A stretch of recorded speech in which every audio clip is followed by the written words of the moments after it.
Momento ya de nuestra segunda entrevista y tenemos ya sentado en nuestro set de Noticias 7 a Víctor Hugo Morales, reconocido periodista uruguayo, radicado en la Argentina, con quien vamos a hacer una evaluación rápida sobre la cuarta cumbre de la CELAC. Recordemos que la CELAC reúne a 33 países latinoamericanos y caribeños con una población de 590 millones de habitantes, de los cuales 69 millones de habitantes viven en extrema pobreza, en situación de extrema vulnerabilidad, y ocupa 20 millones de kilómetros cuadrados de territorio. Víctor Hugo Morales, gracias por haber aceptado la invitación. Mucho gusto. Un gusto tenerte acá en Quito, nuestra capital del Ecuador.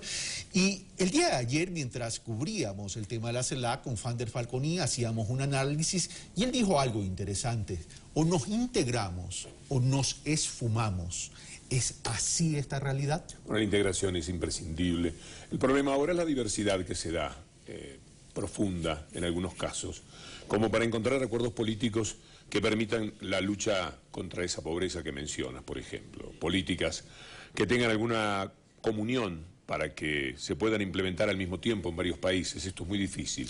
Pero ¿cómo entender? Es decir, a ver, yo no concibo que no podamos llegar a un acuerdo para luchar contra la pobreza de forma estructural. ¿Hay cabida para que la diversidad ideológica no nos podamos poner de acuerdo en algo tan fundamental, tan básico, tan esencial, que tiene que ver con la vida del ser humano? Sí, sería necesario que nos pusiéramos de acuerdo en que esta es la salvajada del capitalismo, que llevamos 2 siglos de políticas neoliberales con leves interrupciones en el mundo, que efectivamente América Latina es la región más desigual y que eso lo hicieron posible los políticos liberales que han dominado a los países en el continente. Por lo cual el acuerdo tendría que ser: vayamos a lo que llamamos progresismo, integración, colectivismo, socialismo, hagamos de nuevo ciertas leyes que han permitido que crearan países estructuralmente pobres para siempre. Cuando las élites hablan de la pobreza, a mí me repugna profundamente, porque son sus antepasados los que la fundaron y ellos son los que las van a sostener durante toda la vida con sus políticas. A ver, vayamos aterrizando la realidad de la milanesa. 1% concentra mucha riqueza, casi similar a lo que tiene el 99%. Ahí está la clave. ¿Eso es lo que impide llegar a estos acuerdos que sean vinculantes en términos de compromiso social, Víctor Hugo? Mira, yo puedo decirte el caso argentino, que es el que más se ha desarrollado en conocimientos. En la Argentina salieron a conquistar el desierto, mataron a los indígenas, se quedaron con sus tierras y las repartieron para el señor fulano de tal, que estaba con un empréstito en la ciudad de Buenos Aires tomándose un cafecito, 1 millón de hectáreas, para el otro 2 millones de hectáreas. Si tú fundas un país en el que 1000 personas van a tener 1 millón de hectáreas y el resto no va a tener donde caerse muerto, esa estructura que después se convierte en una ley que nadie va a poder combatir, que nadie va a poder destruir diciendo esto es una salvajada, esto es algo que nunca más va a permitir que los pueblos sean mínimamente felices. Si tú puedes cambiar eso, por supuesto que podrías hacer algo. Ay, pero ¿por qué los líderes de la política no responden frente a la indignación del ciudadano latinoamericano y caribeño? Es que responden, muchos de ellos. Los de la derecha, por supuesto que no, que son sensibles a la creación de esa pobreza estructural y mantienen luego las formas de una queja semántica, qué pobreza que tenemos, qué barbaridad la pobreza. Suelen verla cuando hay gobiernos progresivos que se hacen cargo de los países, no cuando ellos la instalan. Y después tenemos una buena parte de nuestra América Latina que ha tenido que ver con gobiernos progresistas que han hecho muchísimo contra la pobreza. ¿Pero qué tan sostenibles son esos gobiernos progresistas? ¿Y cómo van a ser sostenibles si la derecha criminal que instaló la pobreza estructural de estos países es la que los combate a través de los medios de comunicación que les pertenecen a ellos mismos, para generar vía la corrupción, la que inventan o la que pueda existir, porque en el capitalismo siempre va a existir? Son ellos los que retoman nuevamente el poder, porque lo tienen, el poder real siempre va a ser de ellos. Es muy difícil, hay que luchar para crear condiciones de vida que sean más sobrellevables para la población, y hay que hacerlo contra ese enemigo interno, contra ese vendepatria que cada uno de los países tiene, que está entregado al poder financiero internacional. Pero acciones generan reacción.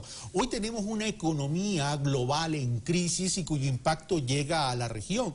Latinoamérica, independientemente de las ideologías, ¿no nos hemos dormido un poco tratando de sustentar nuestras economías en los commodities en vez de ir a una economía basada en la producción y dejar esa economía basada en la especulación financiera? Las urgencias que los gobiernos progresistas encontraron impiden establecer en el corto plazo esas políticas. Dale 200 años a los gobiernos progresistas como han tenido los gobiernos neoliberales de nuestro continente.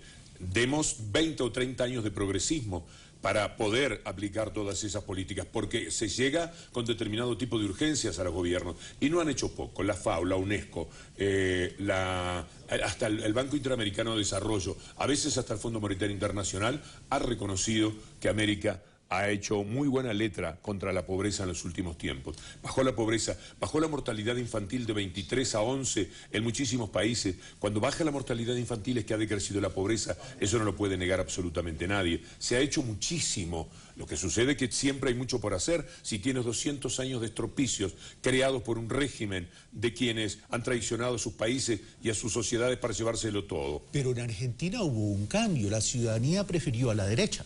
Sí, es verdad.